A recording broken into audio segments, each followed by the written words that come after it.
Hello, welcome to Wednesday. How are you? I am wonderful. How we doing? Hey, I'm here, man.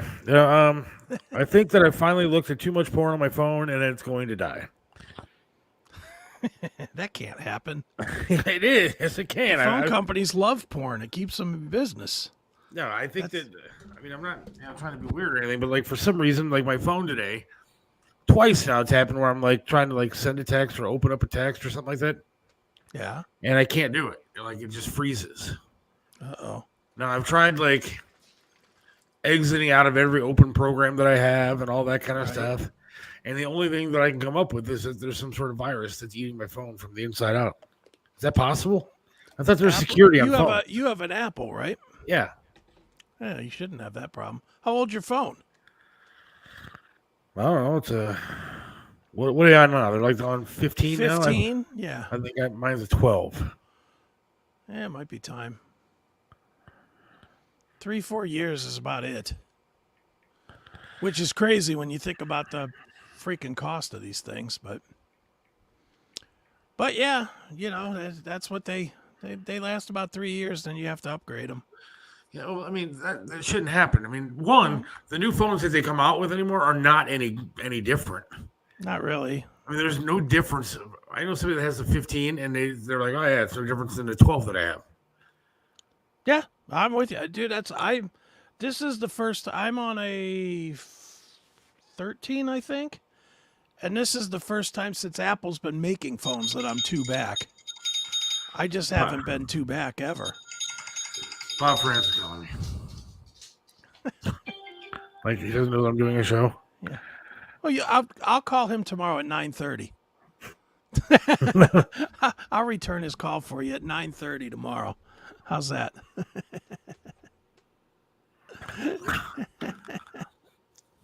I was like, I know they probably wants to talk about this guest that he had on today. He can at 6 o'clock or at 5:30. He could be our guest if he wanted to be. We should have him on now. Like, hey, how'd it go? You want to? I don't think you would. Oh, I would, because I would. You know. But we do have guests today, though. We do. We have Tony Montana from Great White fame and Jack Russell's Great White fame. He'll be on at the bottom of the hour to talk about his band Shadow and the Thrill, which pretty good band. And I'm sure we'll talk some Great White, and I'm sure you'll ask him about banging whores. And I will. No doubt. I'm sure that'll happen. And we have Tony Masasho too today. And John Drake. Oh yeah, when's he calling in?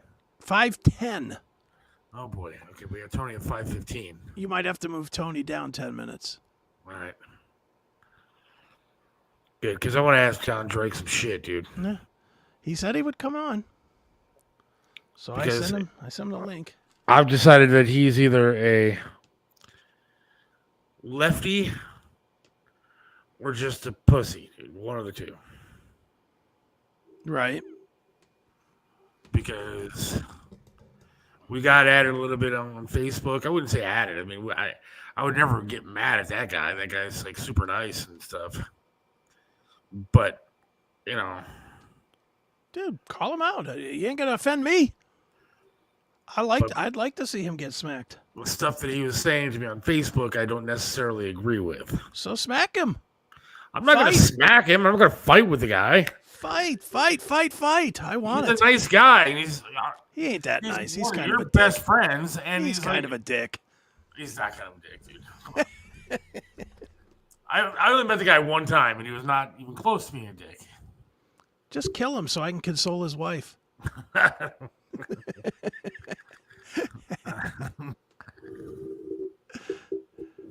No, dude.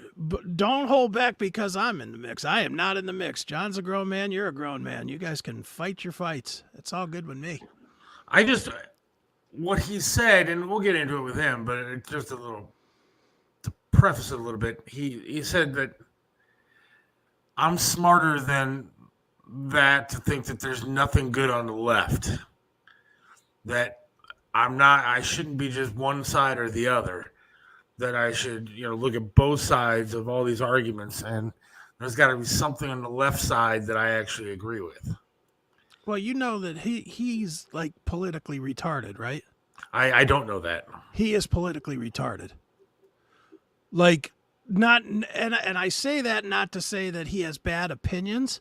I say that to say he doesn't know the right from the left. He says he stands by. He's listening now. That's fine. I don't care. He knows I'll say what I think, and I'm telling the honest truth. He doesn't know. He does not. A lot of times, him and I will be talking about politics on, in a phone call or whatever, and he'll ask me point blank, "Is that a right thing or a left thing? Is that a Democrat thing or a Republican?" He doesn't know. He doesn't study it like we do. Well, I mean, I don't think you have to study it necessarily or be involved in it to understand at least the political basics of left versus right. I'm talking surface level. If you ask him who's pro-abortion, I don't know that he knows the answer. And I'm not even joking. Really?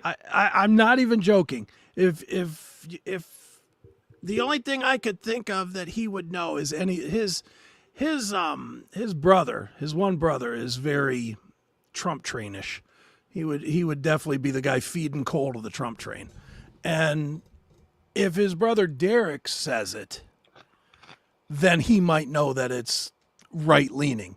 But if it's a peripheral issue, he won't know at all. If it's some kind of, where do you stand on gay marriage? I doubt very much he would say, well, that clearly came in 2008 on the Obama administration, and it was approved by this, or Affordable Care Act or any of that. I doubt very much he knows any of that shit. Huh. I could be wrong on that, but I have a very strong feeling I'm correct on that. He would not know. Seth versus John, SummerSlam this weekend. I would bet you, see, he's acknowledging it. I would bet you he does not know what state J.D. Vance comes from, let alone what party. I guarantee. Really? Yeah, don't say who it is. Let's see. He'll answer in the chat. John, without looking, do you know what state J.D. Vance comes from? He'll look. He'll Google it or something. I doubt it. He don't care if he looks like an idiot. Look at him. Look. You seen his tattoos? I respect, yes, and I like those tattoos. I respect the hell out of this guy. And I like him as a person. I think he's entertaining. I think he's nice. I think he's funny.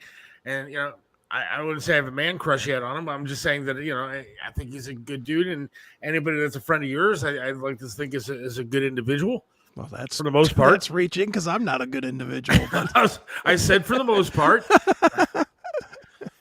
And so, so I'm giving him the benefit of the doubt. I'm just trying to figure out. See, he got it right. Yeah, he looked. Yeah, he did. So I'm interested to talk to him just to pick his brain a little bit before we talk to Tony Masaccio. So we'll have that's fine. We'll squeeze both those in there in that last half hour. Yeah. Well, and John, since you're watching anyway, once we finish with Tony Montana from Great White, just bing in. You don't have to wait until 10 after. He has the link and everything. He's got the link. I just sent it to him right as we were starting the show. So. I did. I'm driving. Oh, that's safe. Wait, he's driving and texting the show. That's safe. Awesome. And watching the show, I'm sure. Which side is it on, left or right, where you don't drive while texting? He probably doesn't know which side of the road he's driving on, left or right. Are you kidding? I really don't want to get too political at all this first half hour because I'm tired of it. Trump got attacked at some black conference he went to. I mean, they really physically attacked or just some bullshit questions? They really bullshit questions. But one lady. He was invited to this place, right? Invited to it. One lady actually quit before the event. And it's their tradition to have the candidates for president come on, this panel and answer questions. Right. This country's going to hell quickly. Sure it is. Well, would you if you don't want to talk about politics, would you like to see a stupid person from Ohio involved in a high-speed, one of many. There's one. Involved in a high-speed chase? Yeah. Let's go to that route instead. And he doesn't get killed. So that's good. That makes it worse. It makes it worse for me. I wish he would have got killed. But this guy, 100-mile-an-hour high-speed chase on the turnpike in the rain. So check this guy out. This guy is really, really... It's embarrassing to call him an Ohioan when you see him stopped. Here we go. 93 miles an hour. Initially stopped going over 90 miles per hour in Braceville Township, Trumbull County. Yep, she made contact. Dashcam video released Saturday shows her taking off, leading state troopers on a high-speed chase like something in a movie. All right, her tire's gone. She's shredding off. The 33-year-old driver, identified as Esther Paragula, blowing through stop sticks at triple-digit speeds. 103 miles an hour. Weaving in and out. 103 after she hit the stop stick. Wow. She's a smart one. See, that's the kind of girl that I like, though. I mean, I like girl with issues. Yeah. You'd like to date her, but not marry her. Is she hot? Is she hot? Do we get No. any mugshot on this, broad? They showed her. Oh, there she is. I mean, if you did her makeup right, she's all right. I'd rather see her get hit by this car. All right, here we go.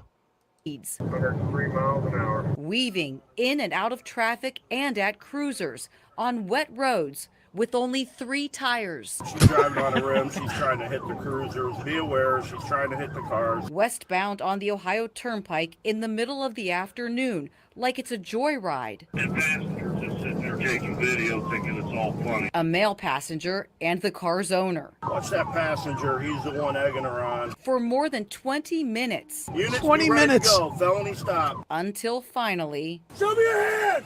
Show me your hands! she takes off again. And she almost ran me over. She came straight on at me with her car. The trooper Hey. who was nearly hit She's like nuts, man.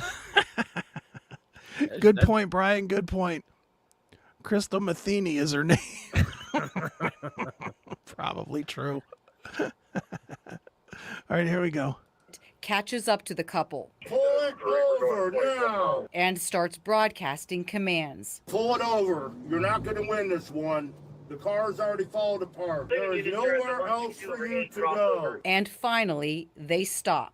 Hands up! Hands up! This time surrounded by troopers who weren't taking any chances. Get on the ground! On the ground! The passenger and Paragula arrested. No longer laughing and seemingly surprised. Gee, what happened? Why am I being arrested? What the fuck is your problem? What are you doing? What did Never I do understand. wrong? As they're taken into custody. What's your problem? Are you serious? What happened to the sound? No, I would have said the black guy kidnapped me.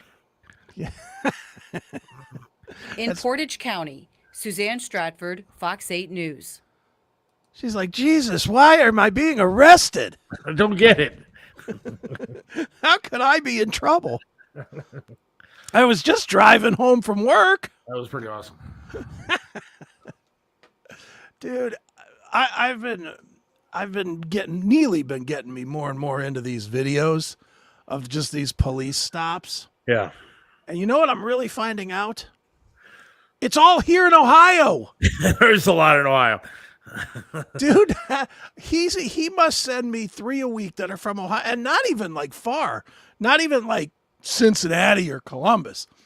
A lot of shit from Streetsboro, a lot of stuff from like, Middleburg Heights. It's like, Tell you. what And is if you go going to on? if you go to just Facebook videos a lot, Yeah. the video category, man, I'll tell you what, you get a lot of like people getting shot by cops Oh, yeah. pulling people over for nothing, or cops getting these sovereign citizens out there getting pulled over saying they don't have to present ID, stuff like that. I mean, I don't know. Yeah, we're doomed. I know. We are absolutely doomed. Because stupid is now acceptable. We're not allowed to call people stupid anymore.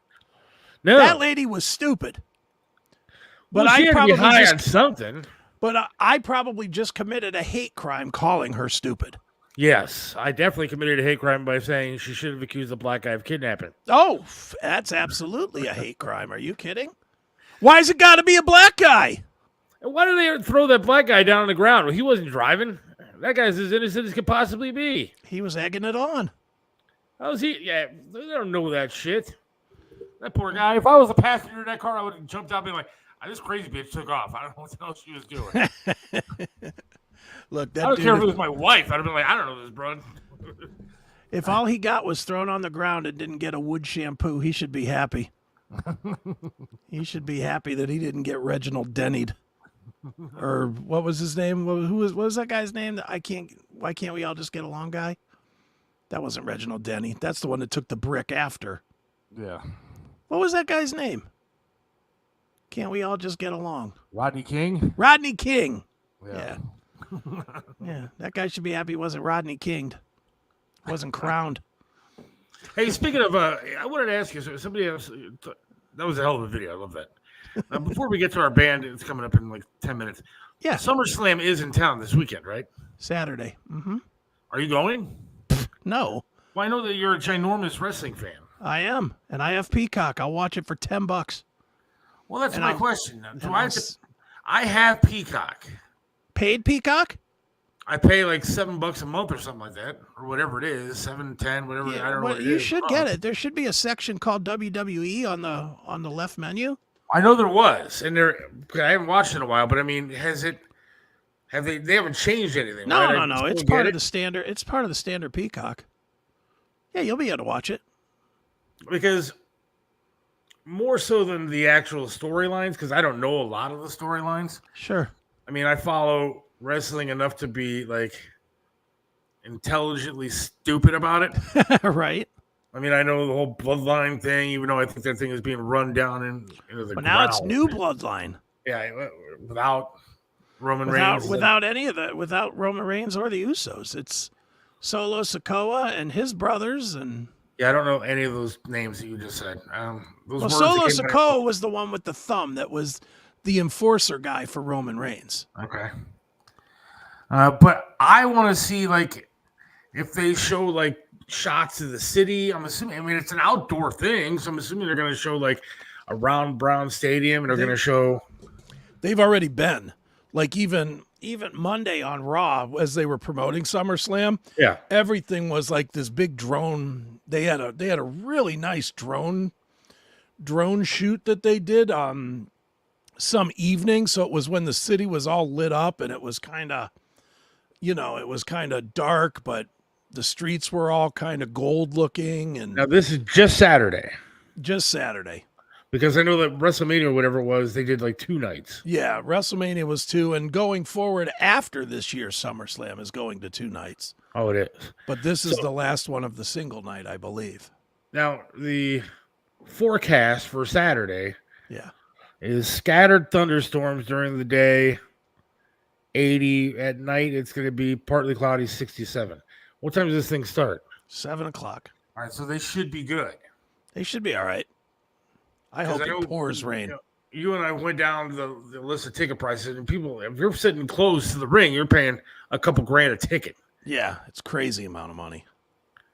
Although I did look up tickets, and now I remember the last when we looked at it when they were coming out, like the ticket prices were coming out, and they were actually just starting to sell tickets. Yeah. Mm-hmm. But now I think you can get seats a lot cheaper. Yeah, of Like course. for ones that are like remaining and stuff like that, because they want bodies in the seats. Mm-hmm. And so I think that the seats are actually a lot cheaper than they were. But I still don't know if I want to sit out in 80-degree weather with a chance of thunderstorms. And Yeah, I'll pass. I will pleasantly pass, my friend. I got CMS to do anyway, so what's the big match? Cody versus Sikoa, I think is one of the big ones. Cody Rhodes versus Solo Sikoa, I think, is the headliner. Rhea Ripley and Liv Morgan for the women's title will be a big one. Are you hip to either of those two? Who? Liv Morgan and Rhea Ripley. Those are the girls? Yeah, Yeah, I think Liv Morgan, isn't she kind of hot? not kind of. She's way hot. Because I think I saw her the other night. Was she on SmackDown the other night? Showing her ass, yeah. Bailey is another one I like has grown on me. She's become more attractive to me the more I see her. She'd look better at Thistledown. Okay, I'm not saying got a that horse she's face. a 10. I'm saying that she's grown on me since she first came into the arena of wrestling. Yeah, I don't know. She's not my thing at all. Liv Morgan is definitely my thing. I can't remember. It had to be her that I saw the other night. I'll I put saw some one Liv girl. I'll put Liv Morgan up. The only photo of Liv that you need to see, really. She naked? No, those don't Then that's the exist. photo I need to see. That's the second I've photo. looked. There you go. Yeah, dude. All right, yeah, she's something. Yeah, Liv Morgan rules. She's worth the price of admission. All right, cancel the band. We're just going to leave this picture up for the next... Maybe we could interview him with the band. we might get more people watching if we just left this picture up. You and I stop talking and go away for the next hour. That's right. So, Tony, you were in Great White, but what do you think of Liv Morgan's ass? What do you think of Liv Morgan's ass? Check that out there. Tony. Yeah, she's pretty hot. So I am looking forward to watching it, though, because I think that, now that if I can get it for free. Yeah. Well, not free. I mean, I pay for Peacock, so I mean, I'm not getting it for free. Oh, you're getting your use out of Peacock. I mean, you figure for the year I'm paying, $120 or whatever. Yeah. Dude, if you're a wrestling fan, Peacock is definitely worth the money because they do 10 pay-per-views a year or whatever they're called now, premium live events. But look, I'm an AEW fan too, and those cost $50 a hit. Well, I remember back when I was on MMS, I remember I was working so hard, man, working just 7 days a week, all the time, right? Mm-hmm. Working overnights and mornings. And finally, I just needed a day off. There was a WrestleMania that was coming up. I can't remember what number it was or whatever. And it was during the Stone Cold Rock era. Sure. And so I wanted to see it, and I was like, you know what? I'm going to go home. I'm going to get it on pay-per-view. And it cost me like $60, $70 to get this damn thing on pay-per-view. Yeah. But it was worth it. There you go. There's Liv Morgan. How you doing there, Liv? You'd watch her wrestle, right? I would watch her do anything, to be honest with you. My dad's watching. I was going to say I'd watch her go to the bathroom, but I don't want to make my dad not proud of me. Well, it's too late for that. It's too late. Yes, I would watch her wrestle. It's worth the price of admission just for that. Yeah, it should be fun. And I mean, Logan Paul's going to be wrestling there, and who's he wrestling? I don't remember who he's wrestling, but I think he's wrestling Kevin Owens. I think. I'll be honest, I don't watch WWE as hardcore as I used to. I'm more of a AEW guy. So, why? But I mean, I catch it, but I don't know. WWE's just gotten to be too. It's been better lately, but it got really kind of Hollywood for a while. And I just wasn't digging it. I like the kind of, as much as it's cheesier, I like the cheesier, everybody bleeds in every match on AEW. And I like that. I like the violence of it. That it's gotten better. WWE has gotten better since Vince has been not. It has, but it's still got a ways to go. It's still more of a Triple H production now than it is. Yeah. Mm-hmm. But they still, their women's division is just wrecked. They don't have any really good women's matches going, and I like watching the chicks wrestle. Yeah, that Nia Jax. I know we're losing most of the people watching, but I won't be Nia putting Jax, her picture up. She's the giant, fat black woman. Yeah, she's Yokozuna's sister, apparently. But she is not attractive. No, not at all. And they try to spin her that she is. Now, the best memes that I've seen to tie this all into politics, are the memes of the vice president, who now look like Kamala from back in the day of wrestling. Oh yeah. They should eventually we're going to see the full paint and everything on her face. Oh, I saw that. Did you? I got to see that. Out there with the entire full paint on Kamala Harris's face of Kamala, or was it Kamala? Yeah, Kamala. The Ugandan giant. Ugandan giant, yeah. Back in the day. And it was the funniest thing that I've ever seen. Kamala was great. Now he has no legs. You and him could go and hang out, yeah. Are you serious? Yeah, I'm dead serious. What happened to him? Diabetes. Really? Yeah. Diabetes, lost both his legs. Wow. Yeah, he's had a What is it? tough go. Learn how to pronounce your next president's name. I have a Donald Trump. Cackling camel toe. Is that right? That is correct. Yes. Cackling camel toe. So help us all if she wins. She is the farthest left that you could possibly get. Yeah. No. Her coming out yesterday saying, I am coming for your guns. Done. Not that I had any intention of voting for her anyway. But now I'm going to make sure I tell every one of my friends to vote the other way. You ain't taking my guns. Fuck you, you stupid cunt. Wow. I'm waiting for John Drake to come on in a half hour and tell me what I should look forward to.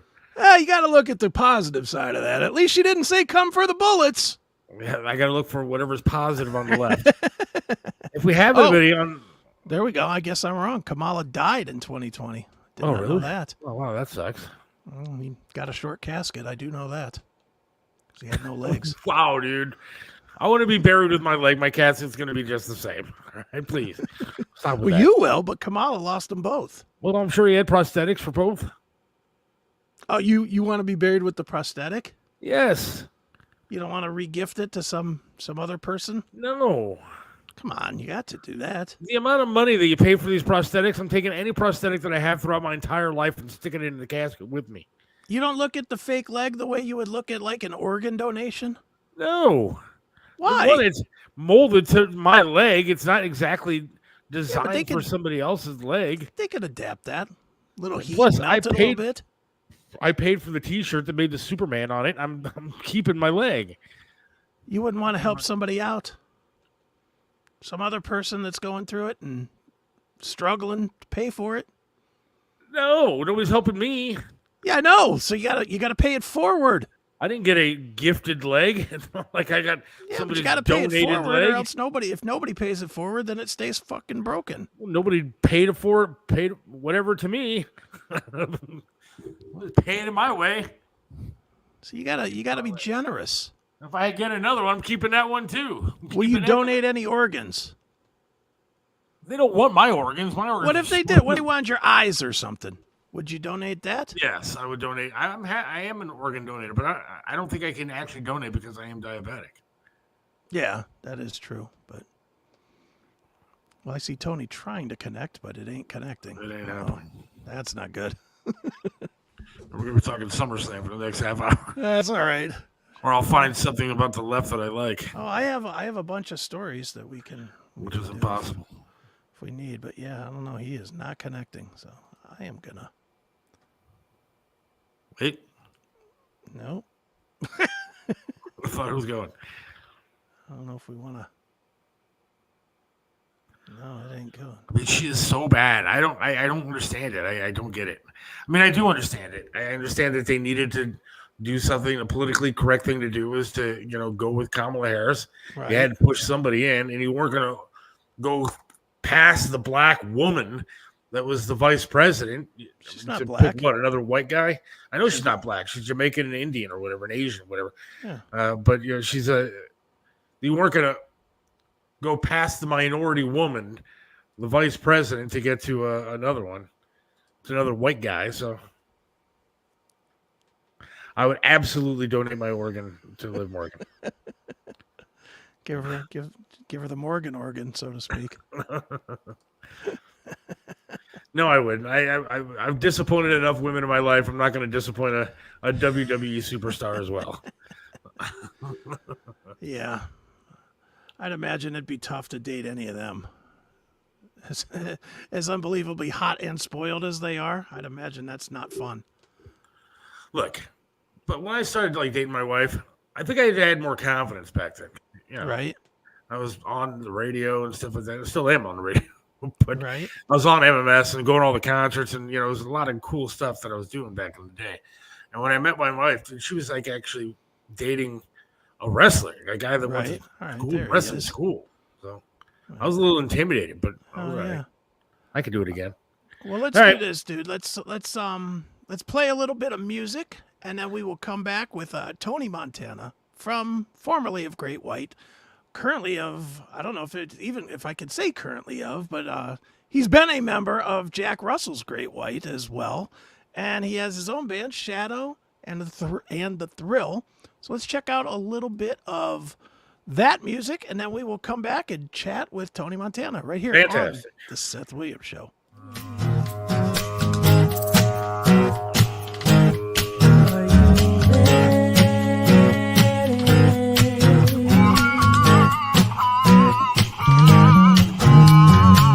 I can't resist, can't remember the sound of my wheels hitting the road. No need to be sentimental. I'm a 10-ton bus and I'm ready to roar.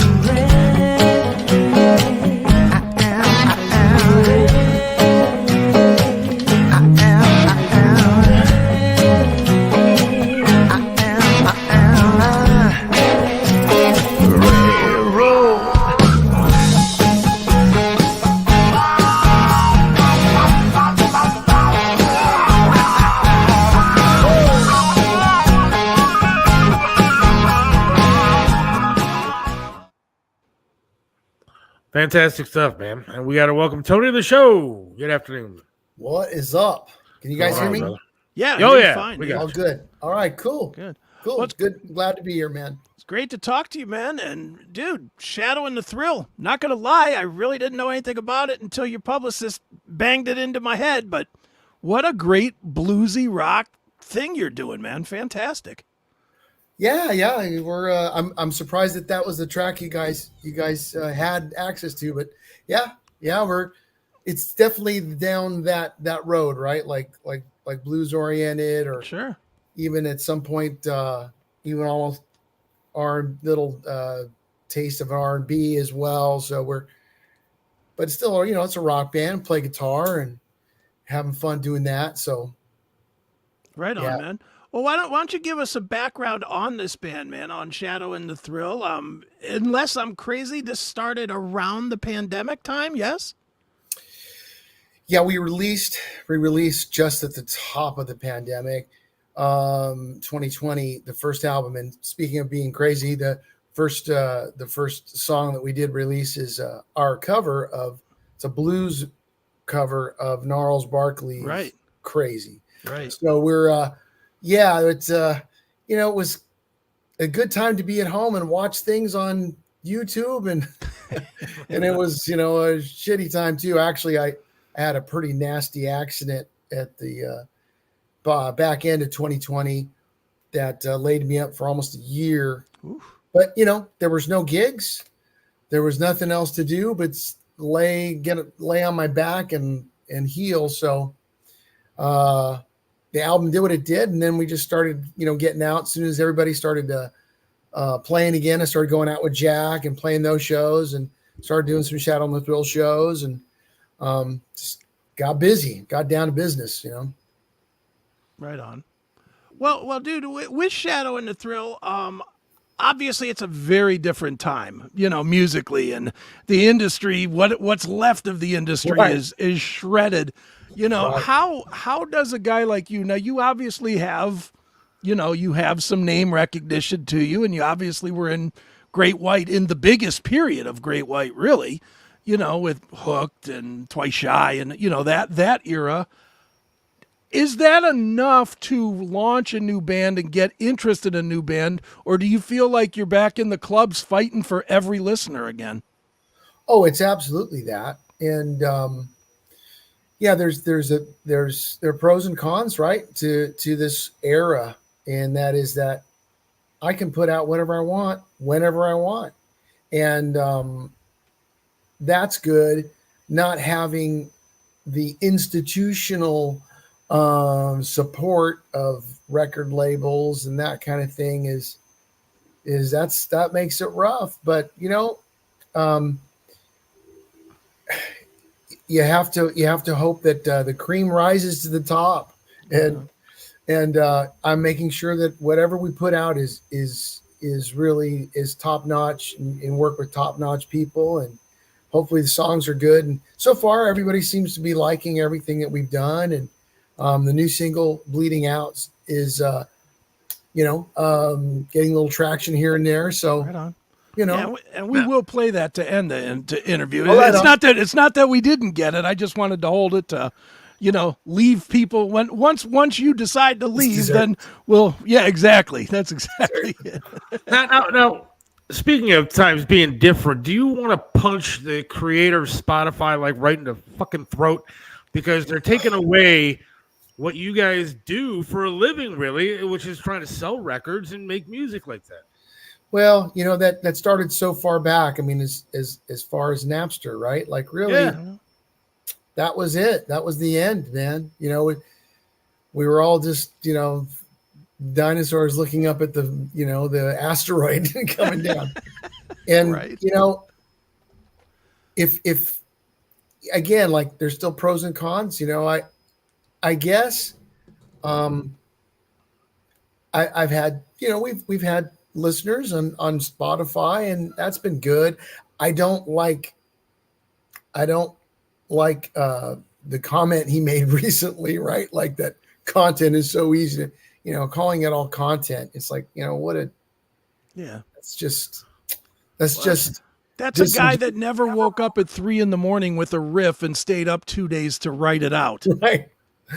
That is, that is what it is really all about. And now, I'm involved with other technology companies, and I'm involved with my own company called Venue, and we're at the forefront of a lot of these things that are happening right now, and metaverse and AI, and all these things of all this news of AI creating music, and it just makes you go, well, we're going to be as real as possible, right? And we're going to go out and play.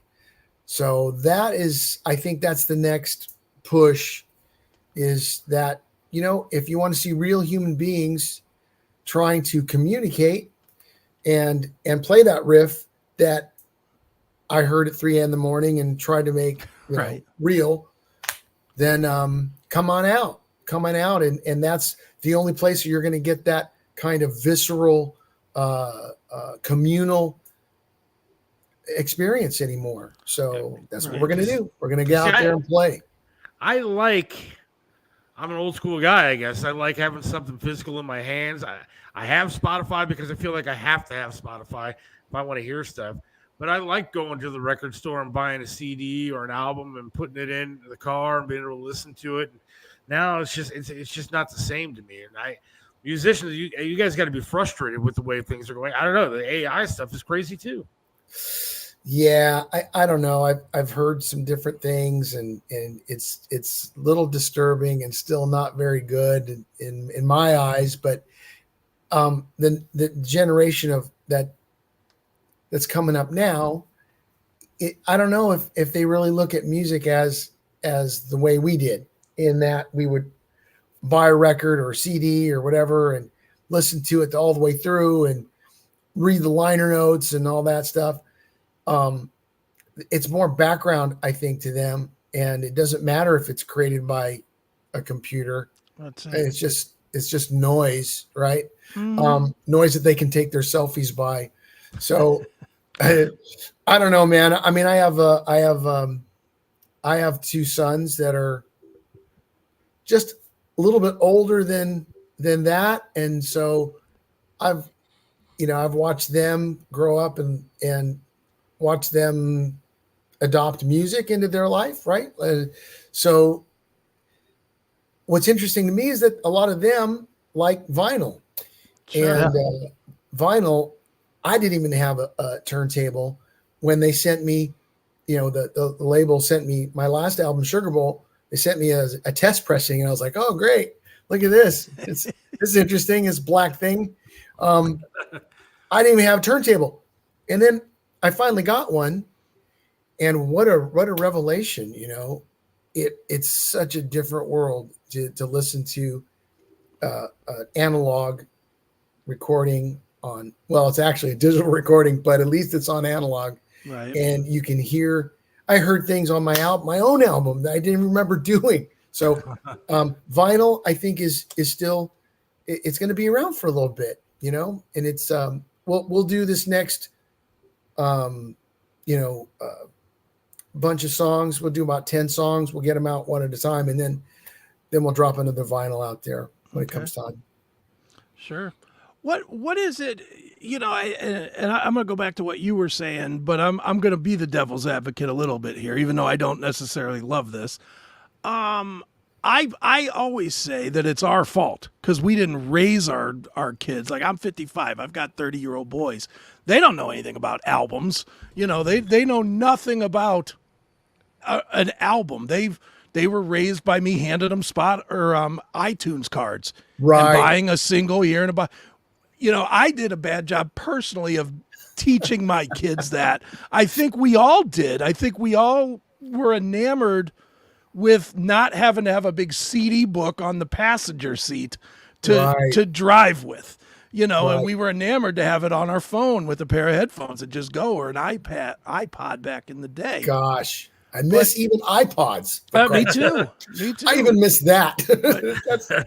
But the thing that I see most coming though now is because we've raised these kids so dependent on their phones, so dependent on iPads and computers, they're way more, where us old people, we're way more interested in finding out that Bob Clearmountain did that John Bon Jovi record or whatever. Right. They're way more interested in throwing on an Oculus set and seeing a pretend set of, yeah, there you go, you know, and I was going to wear this when we came on, just to be a dork, just to be a total nerd. Right. But yeah, I mean, I get it. That's and you see bands are moving. Kiss, ABBA, you know, they're moving, and while they're saying that they're doing it for the stage, my thought is the way this direction is going to go is that a band, we'll just use Kiss as an example. They're going to come up with sets from each era of their existence, a Dynasty set, Animalized set, you know, and they're going to sell that. They're going to sell that as an expansion pack for $65 that people can buy on their Oculus. Right. It's going to make it even worse for you guys. Well, I'm diving right in. Actually, we, as Shadow and the Thrill, we are going to be doing a simulcast through a couple of different companies. A company called Stage It, which my company's it's part of my company venue. Stage It is a live performance, ticketed live performance thing. Right. And then we're going to do it simulcast with a company out of the UK called Iora, which is a metaverse, which is why I'm studying this whole thing. And we will do that in the metaverse as well. So, yeah, I mean, you can't fight it. So you got to might as well embrace it, you know? Sure. It's like, it took me a while to get an amp modeler, right? Like for all those musician nerds out there, muso nerds, it took me a while to just go, okay, I'm just going to get it and try it and play with it. And now can't live without it. Right. You know, not that I don't like or miss plugging directly into a amp or a Marshall or Soldano or whatever. That's still very, very valid, right? But this is just, it's about convenience sake, and God, it sounds pretty damn good. So, well, you know, you just get a roll with it, man. Correct me if I'm wrong, though, too. One of the big reasons you guys do this, and on one of my other shows, my co-host, Eric Ferentinos from Stephen Piercy's band, who I'm sure you've run into over the years. Sure. But he uses that as well. And he told me point blank, it's because a lot of times the back line is garbage that you guys get brought. But if you've got that modeler, you can sound really, really high end with, you know, if you model it to a 5150 head or whatever, or amp, or, you know, you can capture that sound even through a cheap amp. And that makes you guys look better. You almost have, that's almost like stage clothes now. You have to do that, no? Well, let's, you know, really what we're talking about at the end of the day is it's about the cost, right? Mm-hmm. Like it really is. A band like mine, normally when we fly out to do shows, first of all, we're flying out to do shows. So we're not dragging a bunch of amps and stuff with us. Right. There's always rented gear there. And so there are these different echelons, of touring and playing live. And, at a certain level, that's the only way really you can do it. Either you're going to play through some rented stuff that is, who knows if it's beat up. Sometimes it's great, man. Sometimes you're like, hey, would you want to sell this head? There's been a couple of those times for me too. But yeah, it's about cost. And same thing with the studio, with making albums and people say, oh, auto tune this and that's really bad. You know what? I've used it, and it's simply because it's a time issue. If I had a month blocked out at the record plant like they used to do back in the day, yeah, I can do a couple takes and go off and have some fun at night and then come back next day, try it again. That's not the way that it is anymore, at least not for us. So it's about expediency, man. It's about you're trying to be efficient. You're a content creator. Maybe Eck is right. I'm a content creater. Damn it. Creating content. Hey, real quick. First, I want to tell you that my wife just sent me a text saying that you were the hottest guy in Great White. Oh, so I'm happy. That's a pretty low threshold. It used to be a high bar. Come on. I'm happy that you're on, so that way maybe Man, my night will God be better bless when my wife gets home. God bless her. God bless her. So, I thank God for guys like you because you're still making good rock music. What do you think about the rock music today? Because I personally think it's kind of lacking. It's just not the same. I mean, you're not going to see bands like what you do ever again, in my opinion. You're not going to see the younger generation coming out with good rock music. It's funny. Every once in a while when I'm playing out, there will be some young guys like 20s. I just did a show here in LA. Well, not just did it, but just played a club here called the Mint. And, the guys that got on after me, they were some young cats, right? Like 20s. And they got up and they were knocking out some blues oriented rock guitar music. And they were real about it. You know what I mean? Right. I'm like, that's awesome. It's still valid, man. So it's just going to take a while. It always comes back around. And, we're going to try to be some of the guys that bring it back around. And I love to play for younger folks too, because it does open their eyes a little bit. Sure. Definitely. Well, dude, let me ask you a question or two about Great White. Sure. Back in the 80s, and I've done 5 zillion interviews at this point. I mean, literally, it's probably like 5,000 or 6,000 interviews. I've interviewed everybody. And universally, the hardest partying band was always Great White. Every band says that. Every single band tells me that. Wow. Is that true in your eyes? Because you joined it probably at the height of the partying, I'm assuming. Yes. Yeah. Was that true? And how did that legend come to be, if it is true? Well, let's face it. A lot of that is riding on Jack's shoulders, right? Right. And the truth of it is that I was almost clandestine in what my my activities were in those days. So, I've definitely had a couple nights out with Jack where it was almost lights out, man. So yeah. So yeah, it was pretty hardcore sometimes. Okay, But, what is the groupie situation like now compared to then? There's still buses and vans full of hot chicks with their tops off, hanging out. Man, No, gosh, not the same. No, it's not like it. You know what though?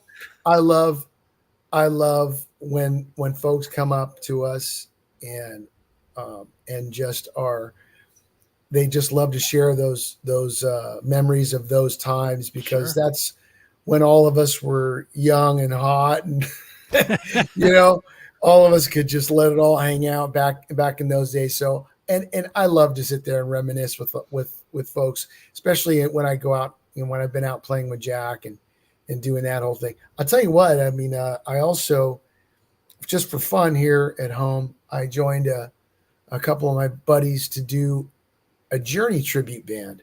Okay. And I'll tell you what, that's a little bit different situation, because the age range is, I mean, there's 20s to 60s, 70s. Right. It's like the whole range. So that's been kind of fun. Yeah, I'll bet. those folks are having a good time. And even if they're young, they're bouncing around and dancing and singing the songs, which is cool too. That's really it warms my heart when I see that. I think, yeah, that there's still some hope. They get it. They get the energy of it. Right on. Well, dude, let me ask you the tough one, because obviously you would know, we all saw the news about Jack, and that's super unfortunate to hear. Have you heard from him since he announced his retirement, and how's he doing? I've literally had very, very little contact with him since. Okay. Yeah, we just chatted for a little bit, and it was more about my old friend Jack, Right. So that's kind of what we chatted about, and we always reminisce too. We have a lot of fun stories we like to recount. Sure. And reminisce about. Yeah, it's done, and that's a shame. And it is. I think the biggest loss was that, in 2012, before I started working with Jack again, or even considering playing Great White music again, because I've been very removed from that for many years. I thought, it's the 25th anniversary of Twice Shy. I decided that I was ready, and I thought there's some value there for the five of us to play together again. Mark, Lardy, Audie, Jack, and myself. And so I reached out to both parties. I said, "Hey, you know what? I'm ready. If you guys want to get back and hang and heal that rift." And it's a shame that never happened. And I was continued to be an advocate for it up until just very recently. And it's a shame that those other cats didn't sit up and take notice, because I told them, I was very frank with them. I said, you know what, there's a shelf, there's an expiration date on this, man.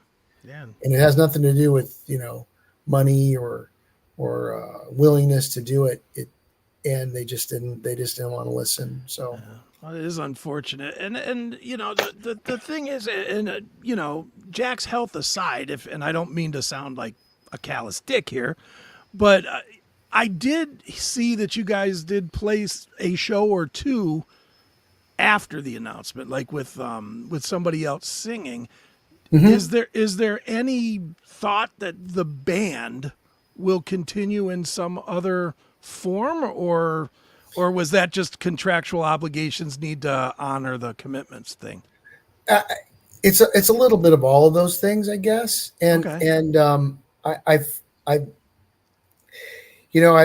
not the first guy to jump up and say, hey, by the way, I'm one of the guys from that era, and sure, I should be able to go out and do whatever I want. And the truth is that I am, and I'm going to do whatever I want. Right. So yeah, maybe we'll get out there and continue. We're gonna do these shows that we've kind of renegotiated or whatever. And Andrew Freeman has been a real shot in the arm. Sure. He's obviously he's a stellar vocalist, and he's a fun dude. And there's no reason why we shouldn't, I think. So we'll see how it goes. I'm busy, man. Shit. Between this Journey tribute band, which holy moly, just literally blew up and just took over my life, seems like. Right. But I've got, my single now and Shadow and the Thrill shows. Actually, I need to announce that we just, we're going to be in Decatur, Illinois on October 11th at the Lincoln Theater. I'm sorry, Lincoln Square Theater. Okay. So we'll be out there and start knocking out some dates in the Midwest for Shadow and the Thrill too. So I get to come home a couple days, repack my underwear or not, and get out there and bring the rock to the people, man. You still love being on the road? I would really like to be in a more traditional road situation where we're on a bus. Flying doing these flight dates is rough. And I just sit on a plane. I'm hyper spaz anyways. And sitting on a plane for 4 hours, it just irks me, man. Right. But it's what we do. And the other thing is dragging instruments along, Right. And they jerk you around. They jerk you guys around, especially you guitar players, endlessly with the bass baggage. players is worse. Thank God I'm not playing bass right now. Right. Because basses are, they're big. They don't want to let them put in the overhead bins. Besides that, even putting things in the overhead bin or whatever, I'm so fortunate to be associated with PRS. I'm Shadow and Thrill myself and PRS artist now. And I love my instruments that these guys have made for me. And when I take them on the road, I put them in these, impenetrable flight cases. Right. And you hand them off to TSA. Wow, man. Really? Do they really need to take it out of the case? Yeah. And play with it and stuff, right? And right. I don't know what they're doing with them.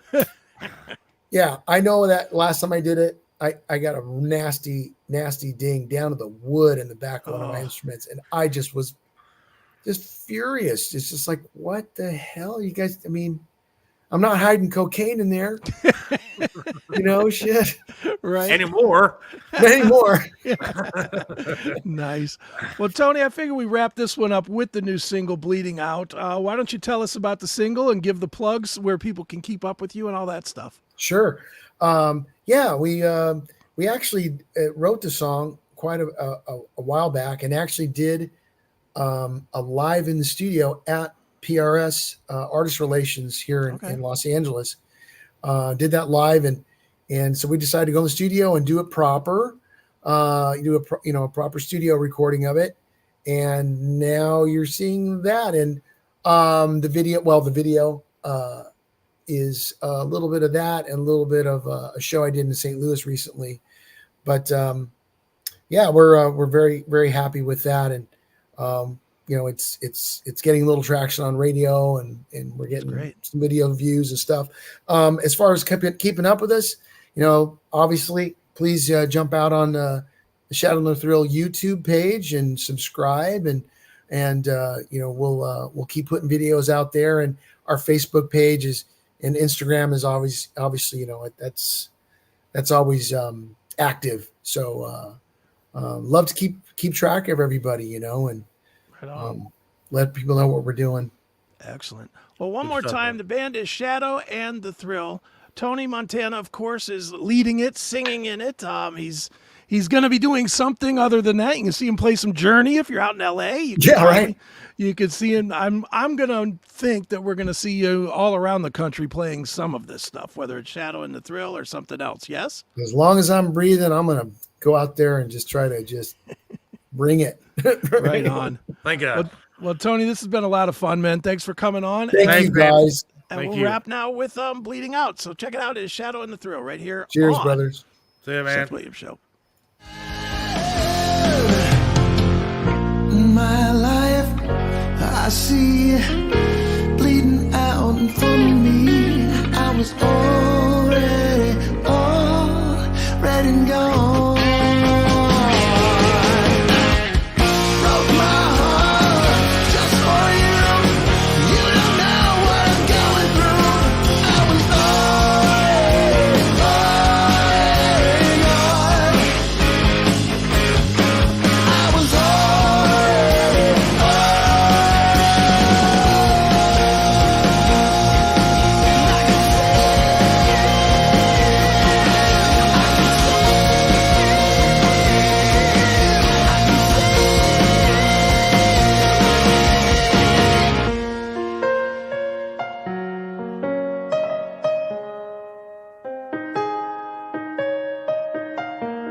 Thank God there's still good music being made, man.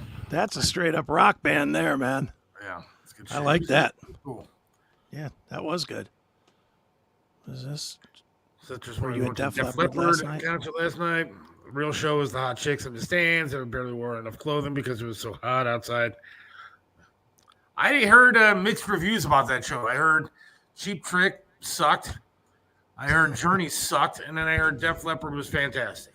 I've heard Def Leppard was fantastic. I really haven't heard much about the others. I heard that the only person I heard from was my old intern Jeremy from 92.3, and but he likes everything. As long as he could get it on a Groupon, he thinks it's the greatest show of all time. So he's that guy. Every show that guy sees is prefaced by, I got this on a 2-for-1 Groupon for $12 for a $340 ticket. My It's wife all does- right, we hear you. You're cheap. We got it. My wife does the same thing. She'll go into like TJ Maxx or one of these stores and comes out with a bag every damn night. And I go, what? And she goes, well, it was on sale. Usually it's like $85. I only paid $20. So it was really on that's better. every night. Okay, thank you. That's better than the zero you spent, right? Hey, I wake up in the morning, like it's like 8 or 7 o'clock in the morning, get ready for work or whatever. And I go, yeah, hey, honey. Yeah, we got to stop at Bath and Body Works tonight. I was like, why? Well, I couldn't sleep last night and they had a sale. I was like, oh, get the hell out of here. Every night they have a sale. In the middle of the night, somehow Bath and Body Works has a sale like 3 o'clock in the morning that my wife finds. Right. All right, let's welcome our next guest to the show. All right. Who wants to call me out, or I guess I want to call him out. Bloom Doggy himself. John, what's up, guys? How are What's you? going on? I'm Why good, are you man. How wearing are your X-Wing helmet? I'm not wearing an X-Wing helmet. Shut the hell up. That's his real hair? Oh, shit. It's growing out, and it's in that awkward stage, and so every time. When did you start working at Elk and Elk? It's that awkward stage called gay. Oh my God! Here we go. All right, Oh so, boy! I wanted to have you on just for a few minutes, anyways, because we have to have you on for a longer period of time at some point and talk about the Browns and do a whole Browns preview show before the season starts, which is pretty soon. But I wanted to have you on because you kind of called me out on Facebook, and I think you're kind of a dick.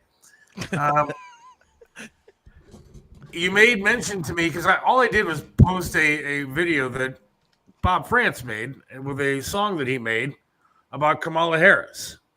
Okay. And so I think it's pretty funny. I mean, it's entertaining. If you're older, you'll know the song. And so I think it was done well. And so I shared it because I work for his show, and I think it was shareable.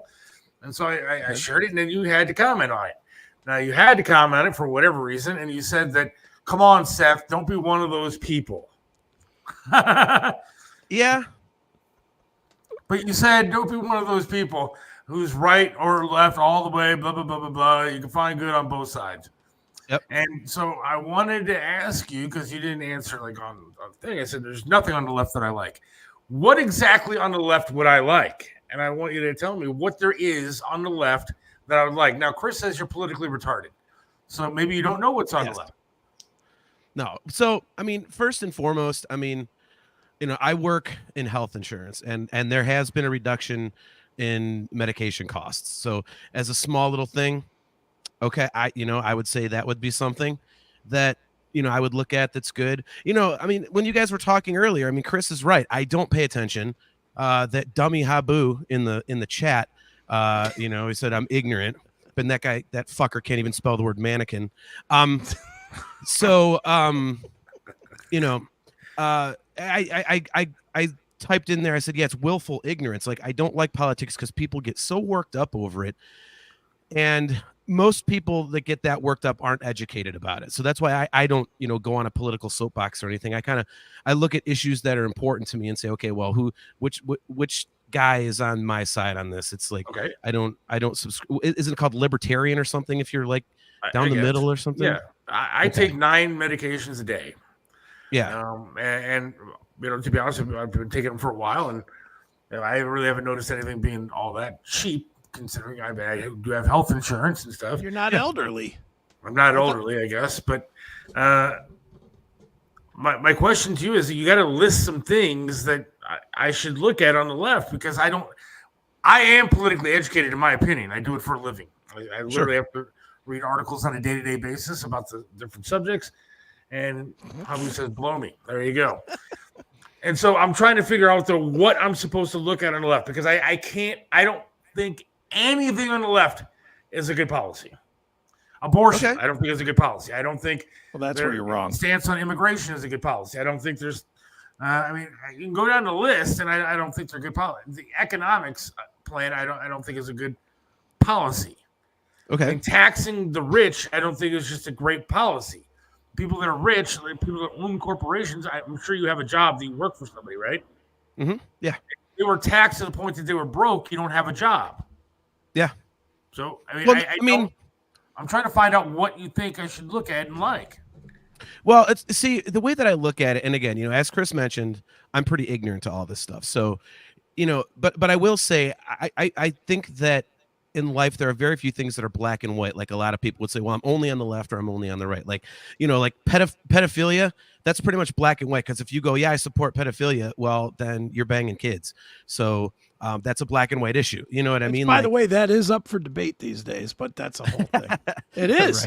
Right. I saw a thing just yesterday that somebody doesn't want them to be called pedophiles anymore. It's child interested adults or something like that. And I would guarantee you that is a left policy. Yes. Yeah. The softening of language, man. Like the old George Carlin sketch, man. It's sad. Just call them pedophiles. In fact, no, call them kid fuckers, because that's call them dead. Yeah. Thank you. Exactly. On the left, I don't agree with gender reassignment for kids that are like toddlers and kids that come home and tell their mommy and daddy that they want to change their sex, or schools where they don't tell the parents what's going on with children who want to change their sex. I can't think of anything on the left that I support. And so I think in my opinion, it is black or white with me. It is absolutely black or white. To me, the saving of our country is at stake this coming November. All right, let me throw this at Seth. I'll throw it to Seth, and John, you could jump in as well. Okay. Should gay marriage, just that marriage, not banging in the ass, should gay marriage be outlawed? Oh, am I answering first? Yeah. When you're talking politically or morally, what are you? I'm talking politically. Politically, then I don't think that there should. I mean, I think that should be fine. Morally, well, that's a left policy that I wouldn't you agree with. Look, I'm not for regulating who you love. Now, I do believe that marriage is between a man and a woman. But then fine, if it's politically, then I would say yes, outlawed. So you asked to name one. I just named one. Right. I don't agree with it, though. Well, you don't have to physically agree with it. Look, if gay guys or gay women want to suffer the way that straight people do, go ahead, get married. That's fine. Nice. But I mean, as far as it being a law, and it's weird because I know both of you guys. Like I could pull an issue that I know you both are pro right side on, and I'm pro left on. I know you both would outlaw marijuana yesterday. Absolutely. I know that. I don't know where I stand on that one. That's kind of a weird one to me. I don't think I've made up my mind on that yet. Why? So where do you draw the line? That's one of the things that I take into consideration. I mean, I think it, in general, from my personal experience with, I did it one time. That's the only drug I've ever touched in my life. But, from my experience with, having a lot of friends who do that, it's less problematic in a lot of situations than alcohol. And if alcohol is good, then why shouldn't marijuana be? You know what I mean? It's like, how do you say that it's causes less problems than alcohol? What stats do you have to prove that? Again, personal experience from what I have witnessed. I have, a lot of friends that smoke and, even more friends that drink. I mean, shit, dude, being a musician on the side, all of us drink, and I've seen many more problems caused by alcohol than by marijuana. So, and that's how I look at all these issues, man. It's like, what is my personal experience? It's, I can only go by what I see personally. And so the marijuana thing, it's like, I mean, I would think I don't have a problem with it, but I would have to think about it a little more than just going, well, some of my friends are total screw ups and they got DUIs and hit people, you know, getting drunk, but never did anything with weed. So, you know, Talking about me? no, ironically, no. Now, hitting things, yes, but that's just because you're a god awful, terrible driver. So I hit you once. That was on Yes, you alcohol, did. not drugs. All right, Well, is that for real? Is he actually hit you? Yeah. Yeah. He clocked you like in the face? No, he did Shoulder. with a car. No, well, I did that too. I forgot about Yeah. that. No, I was telling him the story about when me and you got in the fight here in my living room. Oh yeah. Yeah. Yeah, that happened. Yeah. I mean, Chris and I are best friends, but like that doesn't preclude, like, if I mouth off and he don't like it, that he's not going to smack me around a little bit. So that's legit. Hey, well, I mean, that's what mouth off. So what happens in November with a guy like you? I mean, if you're politically ignorant, that's what you say. I'm not calling you that. I'm saying that's what you describe yourself as. No, yeah, I admit it. So how do you make a decision then come November? What do you base your opinion on? Are you just not going to vote, or what do you do? Again, I have to do my research, and you know, watching the debates is one thing, and I watch that, and I see how much bullshit's being slung back and forth. Like, if they touch on something that is, you know, an issue that I give a shit about, then I try to look it up, and I try to say, okay, well, you know, were they lying about it? What's the actual stance here? Like, where do I want to go? So what issues matter to you? I guess is what because I can name 100 different issues that matter to me. Sure. As far as making our country right. But what issues matter to you that you would sit there and say, all right, I'm going to vote for Kamala Harris over Donald Trump because these issues matter more to me? Obviously, this is going to sound pretty like stock, but you know, as Chris has mentioned many times, and I mean, you too, Seth, you know, like the gas prices and grocery prices. I mean, that I have a long commute to work. It's about 50 minutes one way. The band I sing in is one way is 2 hours, and I'm doing that like 40 or 50 times a year. I have family out of town. So gas prices literally hit me where it hurts. You know, I've got 4 people in my household. So groceries going up, like, you know, I was just at the grocery store today and I was buying some fresh fish and it was like $15.99 a pound for something that a couple years ago was $9.99 a pound. You know what I mean? So things like that. There's another issue that is the abortion issue is something important to me, but it's not something that I discuss openly. Kill them. You're a terrible person. Yeah. Yeah. So yeah. And it's just, you know, I kind of look at it and it really is. If something pops up and I go, oh, you know what? I'm kind of passionate about that one side or the other. I'll look into it. So, you know, and I'm not one of those people that subscribes to the whole, you know, well, Donald Trump is a moron. His bad tweets and Orange Man bad and all that crap. I don't like that he, you know, attacks people like a petulant little third grader.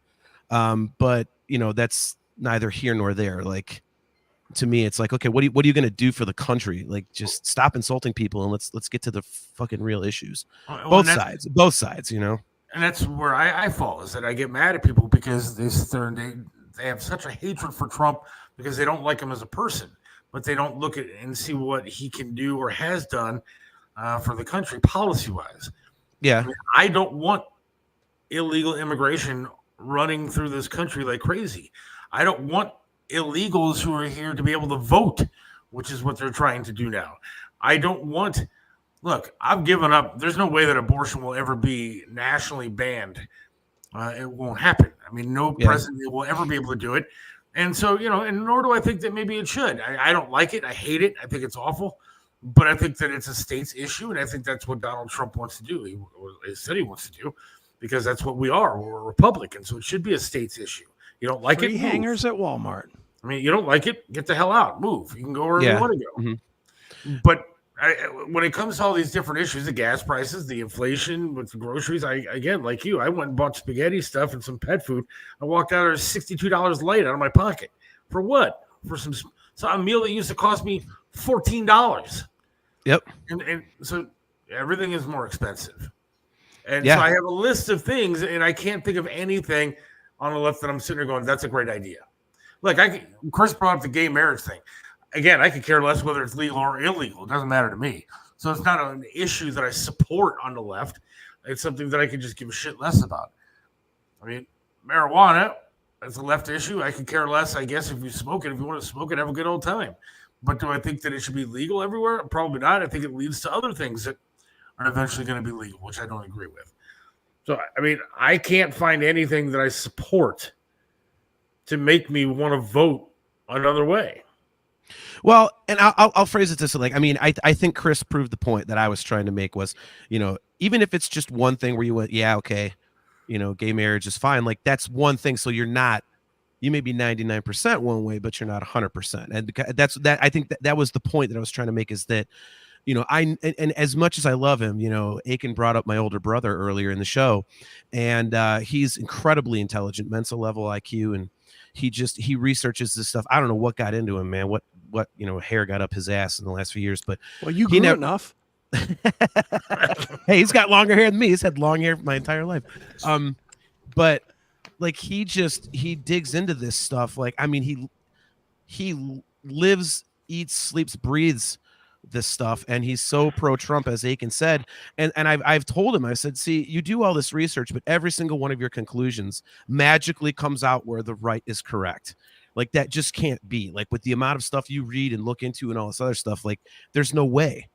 So I just think, you know, that there are some people, a lot of people, I would say, that tend to just go, well, I'm on the right, so everything's, you know, that. Or, you know, one of my cousins, like the day that Joe Biden announced that, you know, he was dropping out of the race, you know, we were at a family function with him, and I'm thinking, you know, I bet this guy would vote for like roadkill instead of Donald Trump. And sure as shit, like 5 minutes later, he said, I'd vote for Joe Biden in a coma before I'd vote for Donald Trump.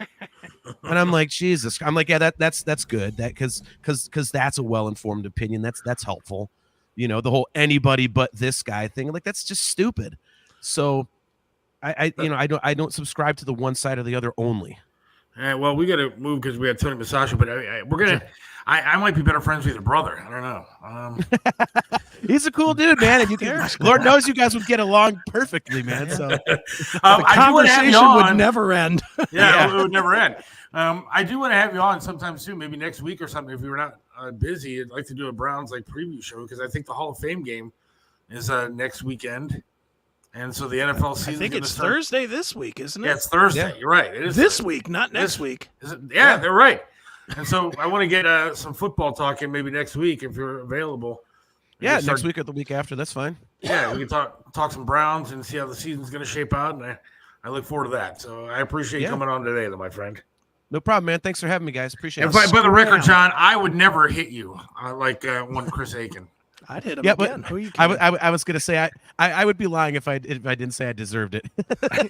See, I admit it. You know, if you're gonna poke the bear, you're gonna get the claws. That's all I know. Look, a couple bottles of vodka downed. We all lost our cool a little bit. Maybe we should have both been smoking weed instead of drinking very excessively. Legalize it, man. Thanks, John. All right, thanks, guys. Appreciate it. All right, later, see you, man. Now, from that, he's a good dude, man. Despite his haircut, I love that guy. John's great. We get along. I mean, he's obviously one of my absolute closest people. Yeah. So, all right. Switching gears now. Let's go to Tony Massacho, food reporter, restaurant reporter. Tony, how are you? Superstar. There he is. Gentlemen, how are you? Hey, Tony. Fantastic. How are you? I always have a lovely day on Wednesday evenings at 5:15. Because, you know, I got bourbon in front of me, I got food, and I have a famous chef. You want to take... Hey, how you doing? Chris, hey, how are you? Of course. Hey, how are you? Good. Thanks for having me on. Absolutely. Well, tell us about your place and about everything that you're offering, man. Yeah, we're down in Little Italy at the corner of Cornell Road and Random, right across the bridge from University Hospital. This used to be the old Club Isabella space. We've been here for now a little over a year and a half. Trying to do the best work we can for the community and for Little Italy in Cleveland. Sure. You got the feast coming up, right? The feast comes up, yeah, it's just in 2 weeks, the 15th through the 18th. Right on. How difficult is it in today's world where more and more people do not want to come out and just want to DoorDash everything? Is it hard to get people to come out and enjoy a quality meal instead of just getting a styrofoam container? It is there's definitely effect. I mean, yeah, there's a lot of with DoorDash and Uber Eats and Grubhub and all that. It's a lot. I mean, people like the convenience of it. We do takeout, but we don't subscribe to DoorDash and Grubhub. Okay. The amount that companies take out of that cuts too far into, I think, our bottom line. So it's a hard, margins are already so close and so tight. It's really a hard pill to swallow for us. But we do a fair amount of takeout, especially during the day because of the hospitals. So we have a lot of staff, that will walk across the bridge. They get 45 minutes, so they, order in before their shift is up. Come over, pick up for the whole department, and walk back over. So that's great. Our dine-in, is doing really well still though. Being in Little Italy, it could be a little challenging getting down here and parking, but we have our own valet, we have our own lot, we have our own street parking. So, we've tried to navigate, make that a little bit easier for our guests, and I think our guests, show up and appreciate that. Sure. Tell us about the food. All right, so food, right here I've got this is our, first off, this is our short rib arancini, or croquette. It is beef and potato, hand-shredded short rib. It comes with a little gorgonzola cream sauce on the bottom. Our calamari has a spicy tomato sauce on the bottom, Fresno peppers, chorizo aioli, scallions, and nori. And then these are our tempura fried squash blossoms. They're stuffed with jalapeno, cream cheese, cheddar cheese, and roasted corn. We do a little ranchero on there, as long as avocado cream sauce. Wow. I should have a weight problem. I have to think that every doctor that works at that hospital has a weight problem because I know for a fact from dealing with the hospitals, they have their cafeterias all sterilized. That's all perfect for you, man. You could eat a dry turkey sandwich, or you can come across the street and have that. Oh my goodness. Exactly.